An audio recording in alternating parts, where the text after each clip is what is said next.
Venner, i dag skal I med mig og smage fufu. Jeg er inviteret hos min ven Mohammed. God mand, læge, somalier. Han har inviteret mig til fufu. Klokken er 5:30, så jeg er på vej over hjem til ham for at spise iftar. I kommer med. Alamu! Velkommen til MTV. Første gang, når man er på besøg, bror, vi giver altid et eller andet, men kommer ikke tom hernede. Du kan bare sige bris og hilp. Hvad skal jeg sige? Bris og hilp. Breeze og helt. Det er ikke Breeze. fufu. Jeg ved ikke, hvad det er. Jeg siger, han sagde til mig, det er ikke fufu. Så tænker jeg, hvad er det så? Så er det Bris. Breeze. Hilp. Og ved du, hvad det er i Breeze? Vil du ikke lige forklare det, bror? Bris, det er somalisk ris. Somalisk ris med kød. Med kød. Og banan ved siden. Og banan ved siden af, så Den det skal jeg er smage. mest, I skal nok se. Lige nu er der lidt forret. I må gerne lige se med. Samosa. Der er oksekød, og så hvad er det Ja, andet? det er bare en tacos. Somalier og mexicansk. Somalier mexicansk. Ja, det er fedt.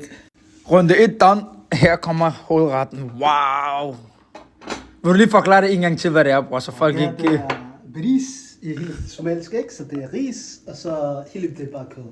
Så det er lammekød, marineret, Wow. og så ris, og Woo. så selvfølgelig valala, det kan man ikke glemme. Must. Det er det, jeg har glædet mig allermest til med ris. Kig, det smagte så godt, jeg har gemt noget til i morgen herovre. Men yes. Til jer, velbekomme.